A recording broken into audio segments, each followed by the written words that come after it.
Hello students, मैं अमित सिंह और आपका स्वागत है हमारे चैनल लेजी सर पॉलिस में। आज हम 6th चैप्टर पढ़ेंगे पॉलिटिकल साइंस का, क्लास 12 के लिए, जो है ऑर्गन्स ऑफ गवर्नमेंट, मतलब सरकार के अंग। तो सरकार के 3 अंग होते हैं, लेजिस्लेटिव, एग्जीक्यूटिव और जुडिशरी। लेजिस्लेटिव वो जो कानून बनाता है, एग्जीक्यूटिव वो जो कानून पालन करवाता है या लागू करता है, और जुडिशरी वो जो न्याय करता है। मोंटेस्क्यू ने कहा था कि पावर जो होना चाहिए वो बटा हुआ होना चाहिए। किसी एक इंसान के हाथ में अगर ज्यादा पावर होगा तो वो करप्ट होगा। जैसे अगर हमारे मोदी जी खुद ही कानून बनाएं, खुद ही लागू करें और खुद ही उसके ऊपर न्याय और विचार करें, तो ये थोड़ा ज्यादा हो जाएगा, ये एक डिक्टेटरशिप का रूप होगा। क्योंकि कोई भी इंसान परफेक्ट नहीं होता किसी भी सारे काम करने में। जैसे काम का भार जो होता है वो बटा हुआ होना चाहिए ताकि काम जल्दी जल्दी हो। जैसे हमारे घरों में जो काम का बर्डन है वो हमारे मम्मी और हमारे पापा में बटा हुआ है। कुछ जिम्मेदारियां मम्मी ने ले रखी हैं और कुछ पापा ने। इस चैप्टर में एक थ्योरी है, theory of separation of power, मतलब शक्ति के सिद्धांत जो हैं वो बटे हुए होने चाहिए। मतलब पावर जो होना चाहिए वो बटा हुआ होना चाहिए। पहले के समय में क्या था कि राजा के पास बहुत पावर हुआ करते थे और राजा अपने नियमों का, मतलब I am the state and I am the law. Louis 14 ने कहा था कि मैं ही राज्य हूं और मैं ही कानून हूं, मैं जो बनाता हूं वो कानून है और वही लागू होगा। अगर इस प्रकार के कानून होंगे तो डेमोक्रेसी कहीं भी नहीं बचेगा। जैसे भारत एक लार्जेस्ट डेमोक्रेसी वाला देश है, वर्ल्ड में इससे बड़ी डेमोक्रेसी और कहीं नहीं है। क्यों? क्योंकि लोकसभा और राज्यसभा का काम है कानून बनाना। हमारे आईएएस, आईपीएस, राष्ट्रपति, प्रधानमंत्री, इनका काम है कानून को लागू करना। और हमारी judiciary, supreme court, high court और डिस्ट्रिक्ट कोर्ट, सबऑर्डिनेट्स कोर्ट का काम है न्याय करना। और इसके माध्यम से ही हमारी डेमोक्रेसी बची हुई है। इन 3 माध्यमों से ही डेमोक्रेसी चल रही है। तो आज के संदर्भ में अगर ये कहा जाए कि आई am the state and I am the law, तो ये डेमोक्रेसी के लिए बहुत खतरनाक वाक्य होगा। मॉन्टेस्क्यू ने एक किताब लिखी थी 1748 में जिसका नाम था स्पिरिट ऑफ लॉज, मतलब कानून की आत्मा, जिसमें कहा था कि पावर जो होना चाहिए वो बटा हुआ होना चाहिए। पावर किसी एक के हाथ में नहीं होना चाहिए। मॉन्टेस्क्यू ने समाज देखा, ब्रिटेन देखा, अलग अलग जगहों का स्टडी किया, फिर ऐसा बताया कि पावर किसी एक के हाथ में होगा तो वो करप्ट होगा। एक सेइंग है, एक कहावत है, power corrupts and absolute power corrupts absolutely. Power एक करप्ट करता है और अगर बहुत ज्यादा पावर हो तो और भ्रष्टाचार होगा। तो आप पावर को क्या करेंगे? बांटेंगे। जितना ज्यादा आप पावर को बांट के रखेंगे उतना ज्यादा करप्शन होने का चांस कम रहेगा और काम जल्दी जल्दी होने का चांस ज्यादा रहेगा। जैसे लेजिस्लेटिव, एग्जीक्यूटिव एंड जुडिशरी, इसमें क्या है कि जैसे लेजिस्लेटिव में हमारे देश में कानून बनाने का पावर इंडियन पार्लियामेंट के ऊपर है। तो इंडियन पार्लियामेंट में भी 2 भाग है, लोकसभा, राज्यसभा। ये दोनों को हमने पावर क्यों बांटा? एक रख सकते थे लेकिन पावर हमने उसमें भी बांटा ताकि अगर एक गलती करे दूसरे उसको को लाइन पे लाए और सही कानून बन के जनता तक पहुंचे।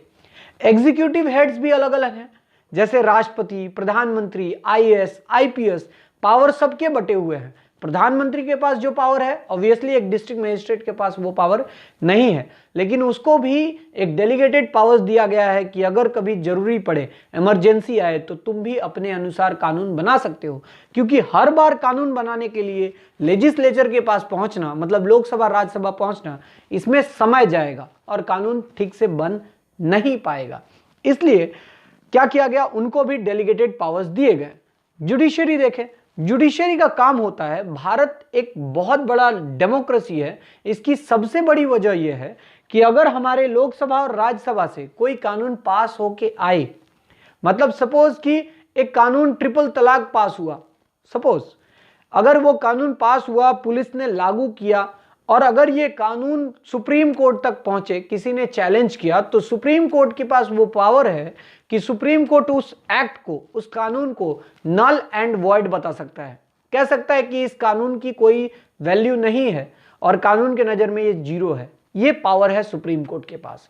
लेकिन अगर सेम घटना इंग्लैंड में हो, अगर वहां के संसद ने हाउस ऑफ लॉर्ड्स और हाउस ऑफ रिप्रेजेंटेटिव्स ने कोई कानून बनाया है, अगर उसको चैलेंज सुप्रीम कोर्ट में किया जाए, इंग्लैंड के सुप्रीम कोर्ट में, तो सुप्रीम कोर्ट के पास ये पावर नहीं है कि लोकसभा से पास किया, मतलब वहां के संसद से पास किए हुए कानून को ओवर रूल कर दे, उसको नल एंड वॉइड बता दे। ये वहां के सुप्रीम कोर्ट के पास पावर नहीं है, क्योंकि वहां पे theory of separation of power सही से लागू नहीं होता है। लेकिन हमारे यहाँ theory of separation of powers सही मायने में, पूरे रूप से नहीं लेकिन लागू होता है, अमेरिका में भी लागू होता है। तो यह है theory of separation of power, जहां पे एक इंसान को, एक डिपार्टमेंट को काम बांट दिया गया है कि आपको ये करना है, आपको ये करना है, आपको ये करना है, और कोई भी दूसरे के काम में इंटरफेयर नहीं करेगा। यह है ऑर्गन्स ऑफ गवर्नमेंट की 3 पार्ट होगा, लेजिस्लेटिव, एग्जीक्यूटिव एंड जुडिशियरी। अब बात करते हैं लेजिस्लेचर के बारे में, एक अंग के बारे में बात करते हैं। पहले उसके बारे में बात करते हैं जो कानून बनाता है, उसके बाद बात करेंगे जो कानून लागू करता है, उसके बाद बात करेंगे जो कानून का न्याय करता है, जो चीजों का न्याय करता है। तो पहले शुरू करते हैं कानून कौन बनाता है। तो लेजिस्लेचर का मतलब होता है हु मेक्स द लॉ, जो कानून बनाता है। जैसे भारत में कानून कौन बनाता है, लोकसभा और राज्यसभा, इनको मिलके कहते हैं इंडियन पार्लियामेंट। और हर राज्यों के विधानसभाओं के पास पावर है कि वो भी अपना कानून बना सकते हैं। ये भारत का तरीका है। तो भारत में एक्चुअली कानून कौन बनाता है, इंडियन पार्लियामेंट। क्लियर। इंग्लैंड में कानून कौन बनाता है, House of Lords and House of Commons. USA में कानून कौन बनाता है, the House of Senate and the House of Representatives. तो हर देश का अपना अपना एक पार्लियामेंट है, एक सदन है जिसका काम होता है कानून बनाने का। तो किसी देश में 2-2 सदन है, किसी देश में एक सदन है। जिस देश में एक सदन होता है उसको कहते हैं यूनिकैमरलिज्म। जिसके देश में एक सदन हो, जैसे चाइना में एक ही सदन है जिसका नाम है नेशनल पीपल्स कांग्रेस। हमारे देश में जैसे लोकसभा राज्यसभा बटा हुआ है, उस देश में ऐसा कुछ बटा हुआ नहीं है। उस देश में सिर्फ एक ही सदन है, नेशनल पीपल्स कांग्रेस। तो वो है यूनिकैमरलिज्म को मानता है। यूनिकैमरलिज्म कहां कहां है, स्पेन में, चाइना में, फिनलैंड में। और हमारे देश में इंग्लैंड में, अमेरिका में 2-2 सदन है जो कि बाइकैमरलिज्म को मानते हैं। मतलब सदन में भी 2 पार्ट होने चाहिए, और हम पावर को और डिस्ट्रीब्यूट कर रहे हैं ताकि पावर दूसरों तक भी पहुंचे, ताकि पावर का मिसयूज ना हो। लेकिन चाइना जैसे देश में वहां पे पावर कंसंट्रेटेड है कि पावर सिर्फ एक ही सदन यूज कर पाएगा। बेंथम और बेंजामिन फ्रैंकलिन ने तारीफ की है यूनिकैमरलिज्म को। वो कहते हैं कि यूनिकैमरलिज्म ही हर राज्य में या देश में होना चाहिए, क्योंकि जो संसद है या सदन है वो बटा हुआ नहीं होना चाहिए।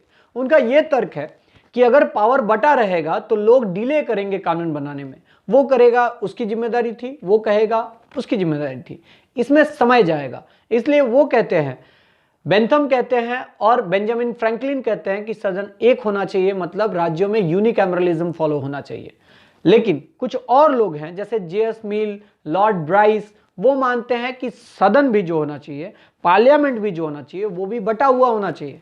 2 सदन होने चाहिए ताकि कानून बनाने में सुविधा हो, अच्छे कानून बन के आए और वो प्रूडेंट हो, लोगों के लाभ के लिए हो। तब ज्यादा लोग पार्टिसिपेट करेंगे तो अच्छा कानून बन के बाहर आएगा। जैसे हमारे लोकसभा में 545 लोग हैं, हमारे राज्यसभा में 250 लोग हैं।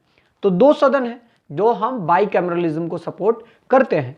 तो यूनिकैमरलिज्म के कुछ फायदे हैं, जैसे समय कम लगेगा, पैसे कम खर्चे होंगे। बाइकैमरलिज्म का भी अपने फायदे हैं कि कानून अच्छा बनेगा, थोड़ा डिस्कशन डिबेट ज़्यादा होगा। तो दोनों में ही कुछ फायदे और कुछ नुकसान हैं। तो अपना अलग अलग देश यूनिकैमरलिज्म को फॉलो करता है और कुछ देश बाइकैमरलिज्म को। तो आखिर इस लेजिस्लेचर बॉडी की काम क्या होता है, ये क्या क्या फंक्शन निभाता है। पहला, मेकिंग ऑफ द लॉ। इस लेजिस्लेचर बॉडी का सबसे पहला काम है कानून बना के देना। किसके लिए, एग्जीक्यूटिव के लिए। क्योंकि जब तक यहां से ट्रिपल तलाक कानून बन के पास होके नहीं जाएगा तब तक पुलिस क्या लागू करेगा। अगर यहां से हिंदू मैरिज एक्ट पास होगा तभी तो यहां लागू होगा। अगर यहां से डोमेस्टिक वायलेंस एक्ट कानून पास होगा तभी यहां तो पुलिस किसी को अरेस्ट कर पाएगा। तो यहां से कानून बन के एग्जीक्यूटिव को काम दिया जाएगा। तो सबसे पहला काम होता है मेक द लॉ। दूसरा है कंट्रोल ऑफ फाइनेंस। जैसे अभी आपको पता होगा कि हमारी जो फाइनेंस मिनिस्टर हैं निर्मला सीतारमण जी, वो क्या दे रही हैं, अभी बजट पेश कर रही हैं 2021-22 में हमारा क्या टारगेट है।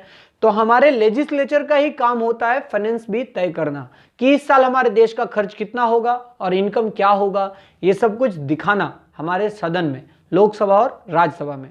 दूसरा, कंट्रोल ओवर द मिनिस्टर्स, हमारे सदन का ही, लोकसभा राज्यसभा का ही कंट्रोल होता है मिनिस्टर्स पे, हमारे प्रधानमंत्री का, हमारे अलग अलग यूनियन मिनिस्टर्स का, जैसे होम मिनिस्टर का, इनका कंट्रोल होता है अदर मिनिस्टर्स पे। अगर कोई एक गलत काम करे तो दूसरे की भी रिजिग्नेशन बनती है, ये फंक्शंस होते हैं। तीसरा, public appointment in the high places, जितने भी ऊंचे पोस्ट होते हैं, जैसे राष्ट्रपति ऊंचे पोस्ट वाले व्यक्तियों को अपॉइंट करते हैं, या फिर इलेक्शन कमिश्नर, इनका अपॉइंटमेंट, ये सारी चीजें लेजिस्लेचर के माध्यम से ही होती हैं। अलग अलग देशों में, जैसे हमारे देश में ये नियम नहीं है, लेकिन यूएसए में ये नियम है कि एक हाई ऑफिशियल्स को लेजिस्लेचर अपॉइंट करके देगा। तीसरा, election of the head of the state, जैसे हमारे हेड ऑफ द स्टेट कौन है, राष्ट्रपति। राष्ट्रपति का चुनाव कौन करता है, लोकसभा, राज्यसभा और विभिन्न विधानसभाएं के लोग मिलकर ही राष्ट्रपति का चुनाव करते हैं। तो ये कुछ काम है, ये कुछ फंक्शंस हैं जो हमारे लेजिस्लेचर का काम करता है, मतलब लेजिस्लेचर का ये काम होता है। इसके बाद आते हैं एग्जीक्यूटिव, ये दूसरा ऑर्गन है। लेजिस्लेचर ने कानून बना के दे दिया है, अब एग्जीक्यूटिव का काम है कि उस कानून को क्या करेंगे, लागू करेंगे।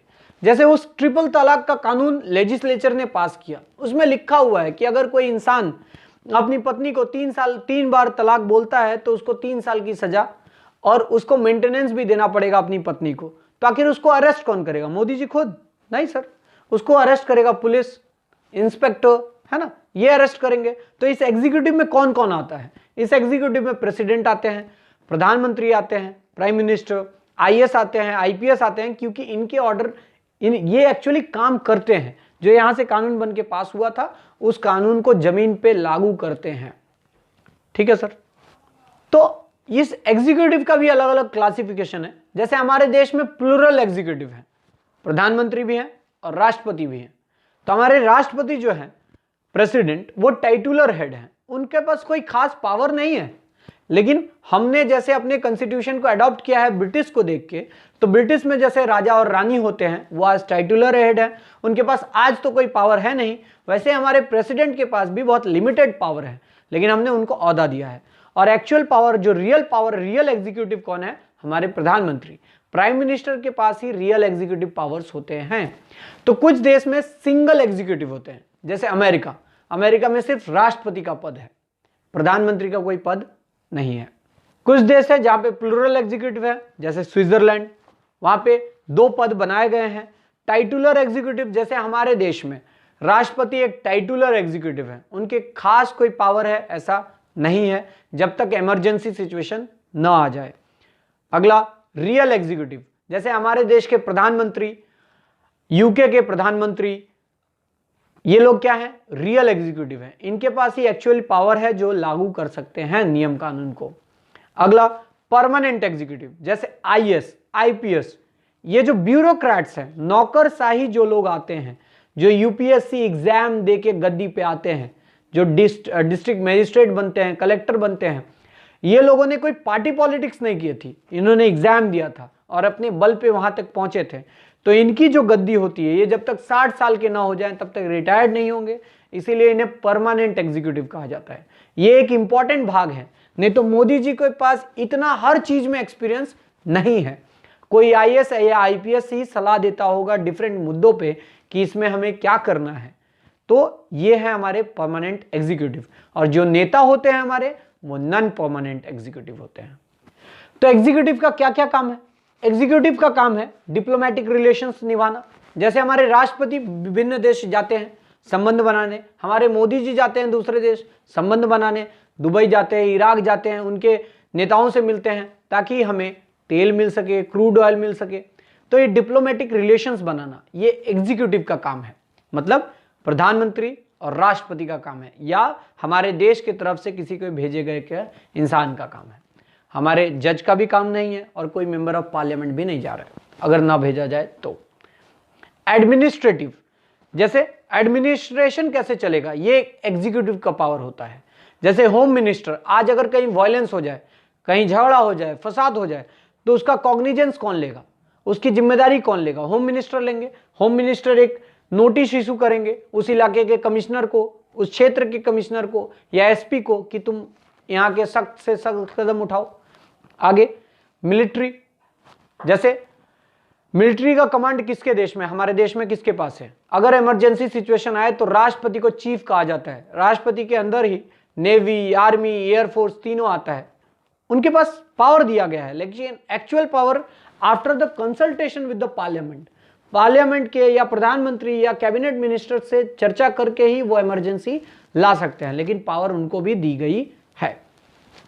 जुडिशियल पावर, जैसे हमारे राष्ट्रपति के पास ये पावर है कि अगर कोई मर्डर का आरोपी है, किसी ने मर्डर किया है, वो हाई कोर्ट जा सकता है, सुप्रीम कोर्ट जा सकता है, और सुप्रीम कोर्ट का जजमेंट तो फाइनल होता है। इसके बाद वो कहां जा सकता है? इसके बाद वो राष्ट्रपति के पास जा सकता है और राष्ट्रपति से गुहार लगा सकता है कि सर हमको छोड़ दो, सर बहुत 10 साल तो रह चुके हैं, अब अगली बार ऐसे नहीं करेंगे, अब प्लीज छोड़ दो। तो अगर राष्ट्रपति प्लीज्ड हो, खुश हो उसके दलील से, तो छोड़ सकते हैं। जैसे अजमल कसाब ने भी फांसी से पहले अपनी गुहार राष्ट्रपति के पास लगाई थी, और उस वक्त राष्ट्रपति हमारे प्रणब मुखर्जी थे, जिन्होंने इस अपराधी को क्षमा नहीं किया। अब पढ़ते हैं तीसरे ऑर्गन के बारे में, जुडिशरी। तो इन्होंने कानून बनाया, इन्होंने कानून को लागू किया। ये देखेंगे कि कानून ठीक से बना कि नहीं और इन्होंने ठीक से लागू किया कि नहीं।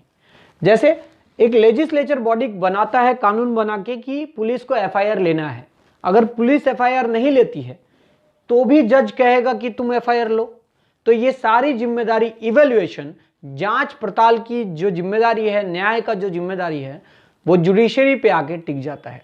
अब आप देख सकते हैं कि प्रधानमंत्री जुडिशरी में जाके नहीं बैठते हैं, कोई पुलिस जुडिशरी में जाके नहीं बैठता है। जुडिशरी एक इंडिपेंडेंट ऑर्गन है, एक अलग ऑर्गन है, जिसका पूरा पावर है कि वो कैसे न्याय विचार कर सकता है, इसमें कोई इंटरफेयर नहीं कर सकता है। लॉर्ड ब्राइस ने कहा, a nation's rank in political civilisation can be determined by the excellence of judicial system. एक राष्ट्र कैसे चल रहा है या उस देश की प्रगति हो रही है या नहीं, यह सिर्फ हम उस देश के जुडिशियल सिस्टम को देख के निर्धारित कर सकते हैं। अगर उस देश का जुडिशियल सिस्टम अच्छा चल रहा है तो हम ये कह सकते हैं कि हाँ, उस देश में अच्छी डेमोक्रेसी चल रही है, और या फिर वो देश डेवलप कर रहा है। ये लॉर्ड ब्राइस ने कहा था।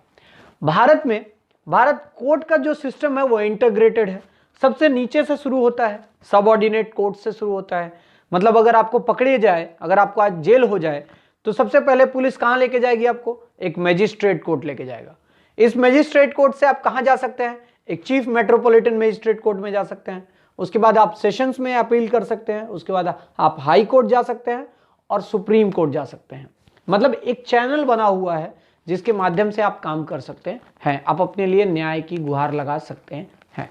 कोर्ट्स दो टाइप के होते हैं, मतलब मेनली दो टाइप्स के होते हैं, सिविल कोर्ट, क्रिमिनल कोर्ट। तो जो सिविल मामले हैं, जैसे प्रॉपर्टी का जो झगड़ा है ना, जो परिवारवाद झगड़ा है, जो पार्टीशन का झगड़ा है, मनी सूट है, ये सारे झगड़े सिविल कोर्ट्स में जाएंगे।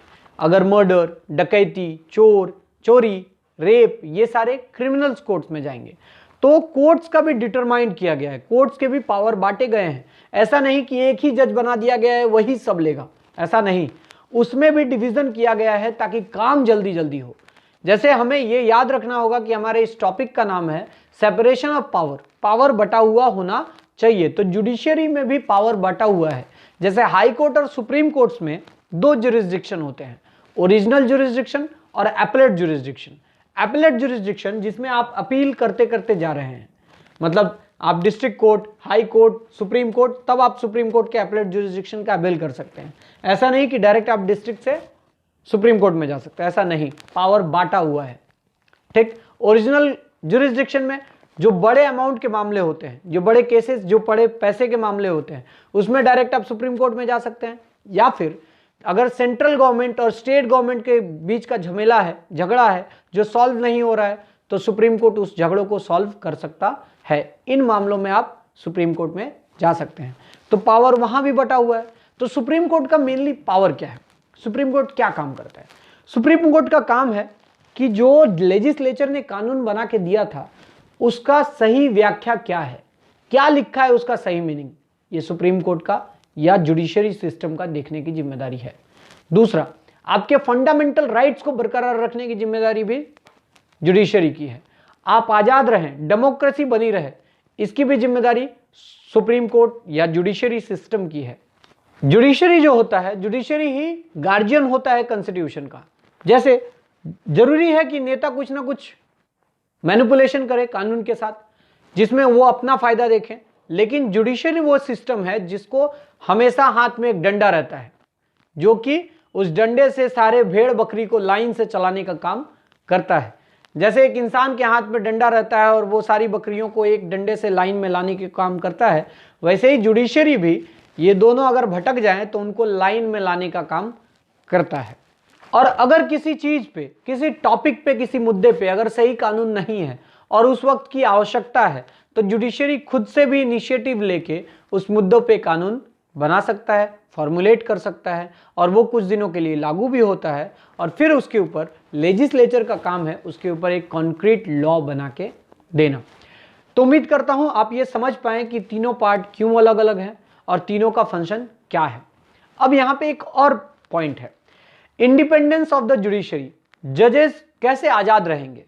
जैसे अगर मैं जज हूं तो लालची हो सकता हूं, तो इस लालच को हटाने के लिए गवर्नमेंट ने क्या किया है, हर जज की एक अच्छी सैलरी होती है, अच्छा पैसा मिलता है, अच्छा घर मिलता है, गाड़ी मिलती है, सबका खर्चा गवर्नमेंट उठाती है, ताकि आप बेईमान ना बने। क्योंकि अगर ये बेईमान हो जाए, जुडिशरी सिस्टम बेईमान हो जाए, तो जनता के पास गुहार लगाने का और कोई जगह नहीं होगा। क्योंकि आपका फैसला कोई पुलिस नहीं कर सकता, आपका फैसला कोई मंत्री नहीं कर सकता, आपका फैसला जुडिशियल सिस्टम करेगा, जज करेंगे।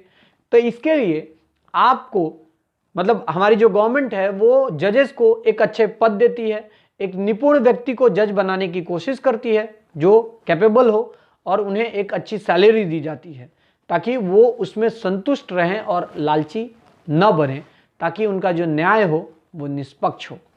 उम्मीद है आपको यह चैप्टर समझ में आया होगा। मिलते हैं अगले चैप्टर के साथ। धन्यवाद।